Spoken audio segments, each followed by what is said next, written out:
President Muhammadu Buhari has been out of the country for a while now. In fact, there have been two different protests happening in Abuja. We have the resign or return or resign anti Buhari rally. Then we have a pro Buhari rally that actually held up yesterday. Led by the Nigerian police in Chesterley. What's your view on this? Very unfortunate that the president became sick after his election. I'm sure he didn't bargain for this. When he was coming in, he felt that, look, I have contested for this position for more than 3 times. And if given the opportunity, I want to come and deliver dividends to Nigerians. You said that man proposes, God disposes. If he was aware that he will fall into this situation, I'm sure he may have made up his mind not to contest. But he came in and discovered that he was sick. Now, my problem with his sickness is that he is taking treatment abroad. I would have loved a situation where he takes the treatment here. We have many qualified medical doctors. And if we don't have facilities, one of the promises I expect him to fulfill is to ensure that we have standard hospitals here where Nigerians will be treated. So going abroad to go and take medical treatment, I didn't like that. But then it's something that is clearly behind him now. And according to him, he has been doing that over the years, taking medical treatment abroad. So when he came in and became sick, of course, he will become more comfortable with his medical doctors who has been treating him and who knows his medical history. But having said that, the good thing and good side about his sickness is that while he was going abroad, he ensured that he handed over to the vice president, who is now in the acting capacity. You can now differentiate that from Yaradua. While he was sick, while he was also taking treatment abroad, he never handed over to his vice. And that created a level of discomfort and problem within the polity. So we must make that distinction that he has handed over to somebody who is now probably piloting the affairs of the state. So for me, he has fulfilled the requirement of the Constitution. Now, as to timeline within which the president can be away from medical treatment, the Constitution is very silent as to that. There is a lacuna. There is no timeline given. Oh, if it is 3 months or 4 months, then the Constitution can be activated.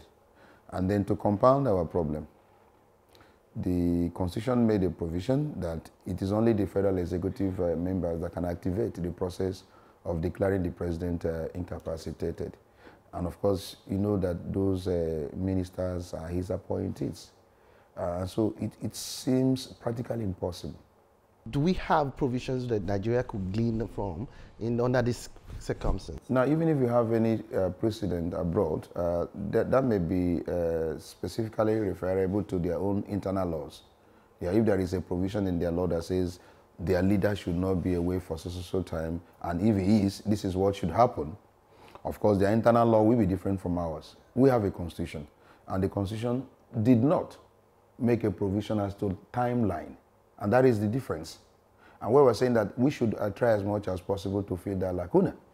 We should not allow it to remain in perpetuity. But I remember that the members of the National Conference in 2014, specifically made a provision that if the president or the governor or their deputies are away for medical treatment for more than 90 days, then the Constitution should be activated, for the deputy to take over. That is what is provided recommended in that Constitutional Conference. But it has not been amended into the law. So for now, the law is silent as to timeline. All right. So will it be wrong to say that, those who are agitating for the president to either return or resign, will it be wrong to say that they are doing that as a misguided challenge? The point is that you have a right to protest. We should ask questions. Because the president is actually elected by Nigerians, so they expect him to, be on seat. And if he has developed the level of sickness that has made him incapable for a certain number of months, they may be, agitating and say, look, if you are not capable, why don't you resign? And so you can see that there's some, wisdom in what they are doing. We shouldn't, just keep quiet, just like that as a nation. But in doing that, we must have recourse to the provision of the Constitution. And where the Constitution has made provision, no provision whatsoever as to timeline, then that means that whatever they are saying, they are only exercising their constitutional right of freedom of expression. But for now, it will be practically impossible to actually ask the president to resign in the absence of a provision that is expressed as to a timeline within which he should be away for medical vacation. No. So they are right under the Constitution, freedom of expression, to say, look, the president, oh, you elected you, why are you away for, even though you are sick? If you are sick, why don't you, put in your paper for, by way of resignation?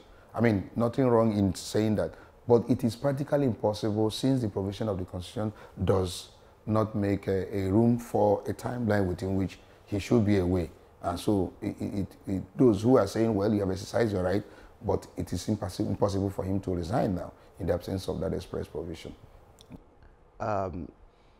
Recently, Loretta Onoche came under, was being lambasted online, especially on Twitter, for her statement that Nigerians would not have the right. Asking for the president to give the status of his health status was disrespectful. I mean, she was being lampooned here and there. I mean, constitutionally, is it wrong for Nigerians to actually know the state of the president's health? I'm sorry to say this. I don't agree with Onoche's position that the president is a private citizen and is disrespectful. The president has become a public property, and he's elected by the people, and we must be knowledgeable about that. She knows that the president is no longer a private citizen. He's now a public person, and so the citizen has a right to demand certain things about him, one, even to disclose the nature of his sickness. We have a right to know. We also have a right to disclose, they have a right to disclose how much has been spent so far, because this is taxpayers' money. We must come to the level in our national engagement and national discourse about how government runs and how government should run efficiently, and the responsibility of the people and the rights of the people also. If somebody stands for election and is elected by the people, you're no longer a private person. You owe accountability and responsibility to the people to give account. Because inherent in leadership is actually accountability. So if they're asking questions and you say disrespectful, I think she's the one that is actually disrespectful to Nigerians for making such a statement. That is not correct. And I also want leaders who occupy in position to be careful in what they say, in a bid to please those that have elected, put them in position of power. Most times they insult the people by things they say. And tomorrow they will come back asking people for vote and all that. So we have to be very careful in what we say, because people are very sensitive and people are taking records. She was wrong to say what she has said. The people have a right to know, and they have a right to disclose. So it is wrong for her to say that people are disrespecting the president. No, we have absolute respect for. That's why we elected him in the first place. So we have a right to know what concerns him and what is actually happening now that he's no longer available to give us governance. Do you agree that after spending 95 days away from this job, Buhari should now resign on health grounds? I do not have a constitutional basis for asking that. If there is a provision in the Constitution for that, I would have. When President Yaradua was away and he didn't hand over, and then Cabal was running the government, I was one of those that said, look, why don't you hand over to somebody who is there? I mean, you have a vice president. Why didn't you do that? Even to the extent that the budget was signed by certain persons and not even by the ailing president then. So that was my basis for, arguing that the president did the wrong thing. But now that the president has done the right thing and is sick, and there is no provision that says he should resign within a specified time, if he's away for medical vacation, then I would be wrong to insist on his resignation. But I think I should pray for his recovery. He is elected to come and give governance, that he should come back in good health in order to continue. Now, if he now decides, and I've read some posts that the president says there is a timeline he's giving to himself, he doesn't recover, that he's going to resign.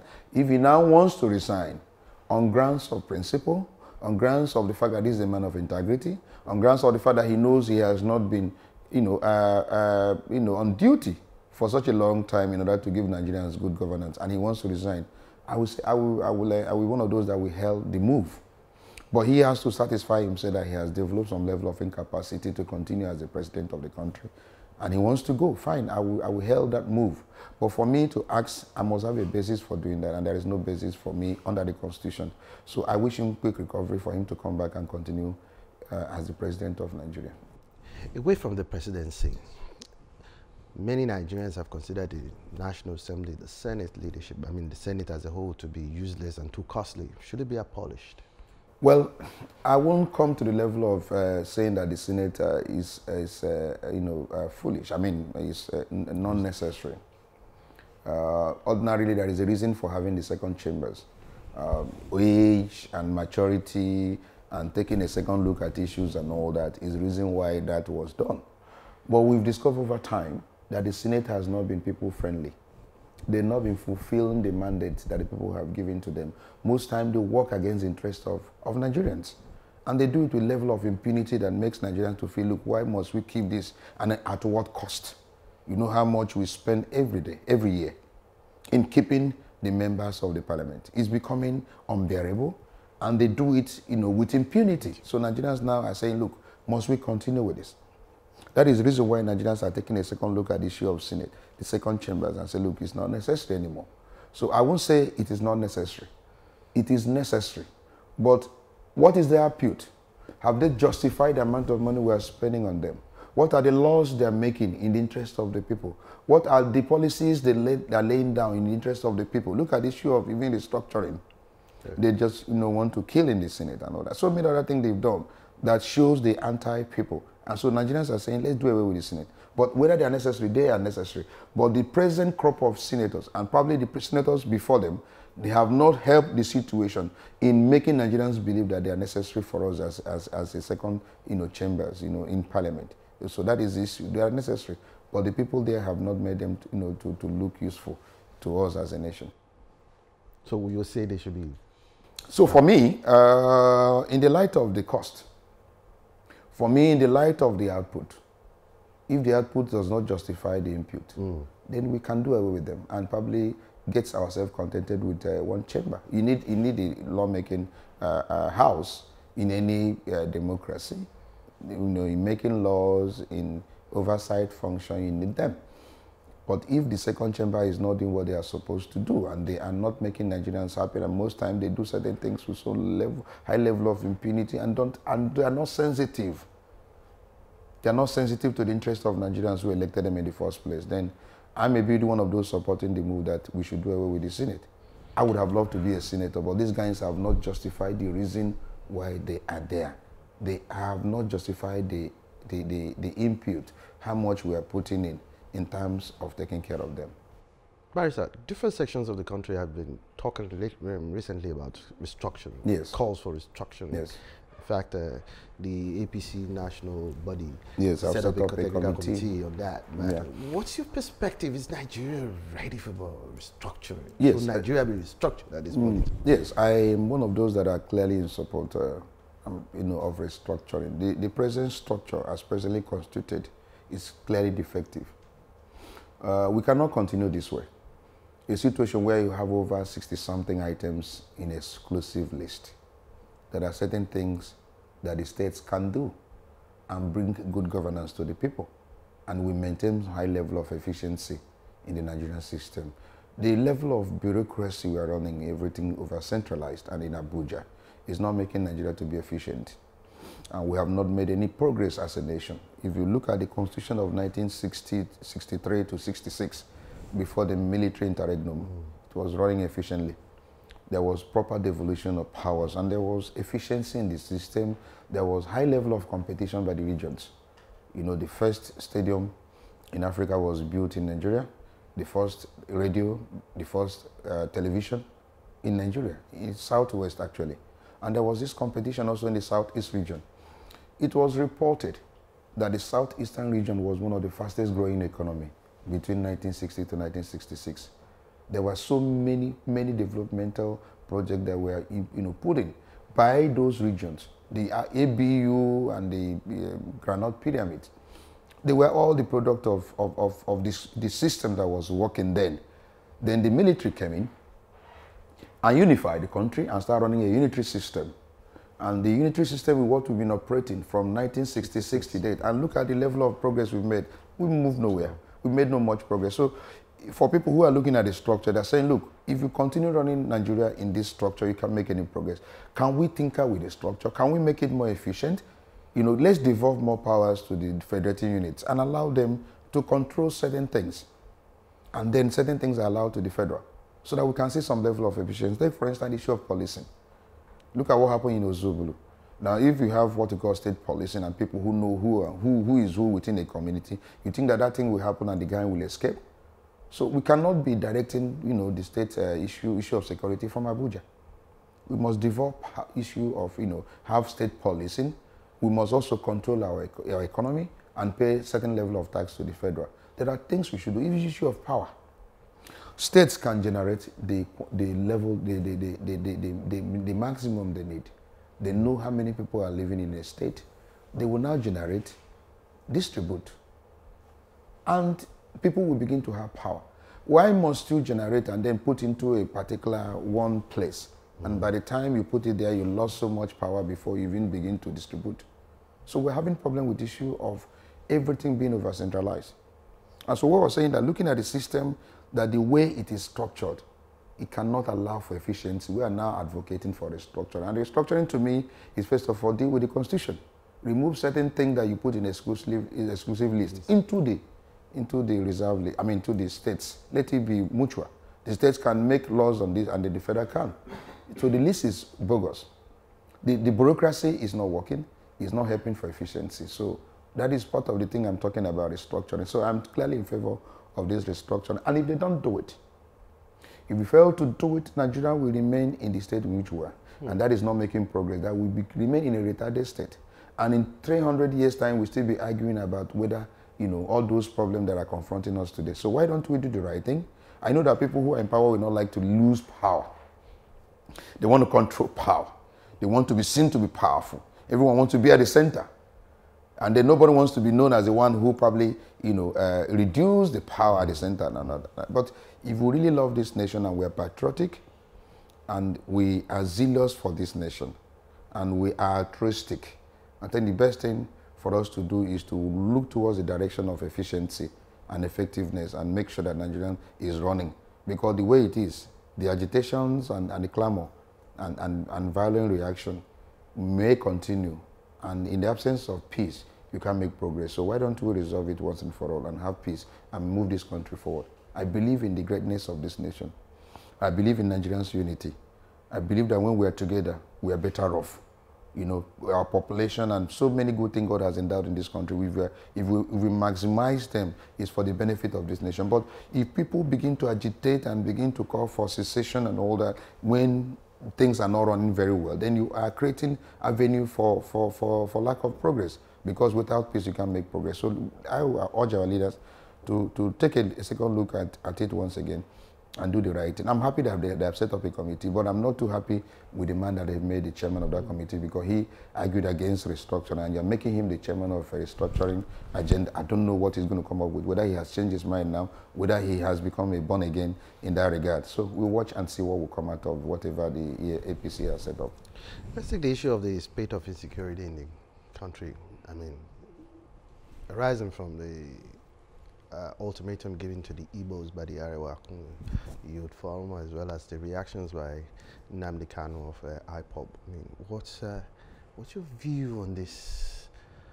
Well, my view is that Nnamdi Kanu has been an architect of of some of the things that are happening, the fallout. He's arguing for manifest injustice in the system. We all know that. There is manifest injustice. I want a country where everyone is regarded as equal, where both the minorities are taken as citizens of this country, and that is only where we can make progress, where any person who emerges as a leader takes every federating unit as his constituency. Now, if you now begin to do sectionalism and begin to choose certain persons as being, better than all that, then you are creating problem. And so for drawing that attention to those issues of manifest injustice, I appreciate what Nnamdi Kanu, but the language and the manner of it is what I condemn. And then the lack of strategy.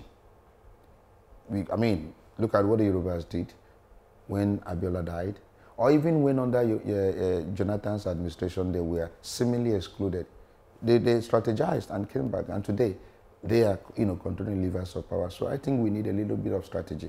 I don't like a situation where somebody makes a point, You start, showing the flag of Biafra, start printing the money of Biafra, and start printing the passport of Biafra when you have not gotten that sovereign state. That is clearly at variance with a sovereign nature of a state. You are working against the law of the country. You have not gotten it. You have not mapped out strategy to attain your ideas. You are now printing flag and money and all that. That clearly, you are challenging the authority and sovereignty, and no state that is sovereign will allow that. So you are, calling for something that may lead to war, and nobody wants to fight anywhere anymore. We know what the first war cost us as a nation. So I think it's the approach that I don't like. But for drawing the attention of the federal government to the manifest injustice, to inequality in the system, to certain things that is being done that puts us down as a nation, that brings retardation and lack of progress, I appreciate that. But you must do it in a manner that shows that we are civilized. Bring up strategy. Get the members of the House to amend the Constitution in most of the things we are clamoring for, and get it done. You have your legislators, you have your members representing you. So get them to be on your side in order to now follow strategy to achieve your aim. But doing it in the way they are doing it, they are creating crises for the Igbos. Igbos are all over the place. You are making them to be insecure. You are making them now to become an object of possible attack, and that will not be too good for us as a nation. So, for me, I will advise that the IPOB or whosoever they are must map out a strategy if they want to achieve the aim, and then engage other tribes, convince other tribes as to the logic of your fight, as to the intelligence of your fight, as to the wisdom of what you desire.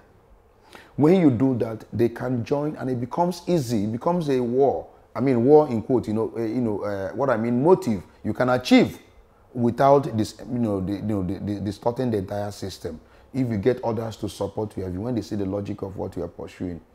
But if you call everyone a name, if you abuse every sector and every segment on every ethnic group, how will you achieve that ambition in a diverse country, Nigeria that is diverse as it is? How can you achieve that purpose if you don't get others to be on your side? If others don't see your logic, they don't see the wisdom of what you are pursuing, rather you are scaring them away, you are calling them names, you are abusing them. That is not approach that I desire.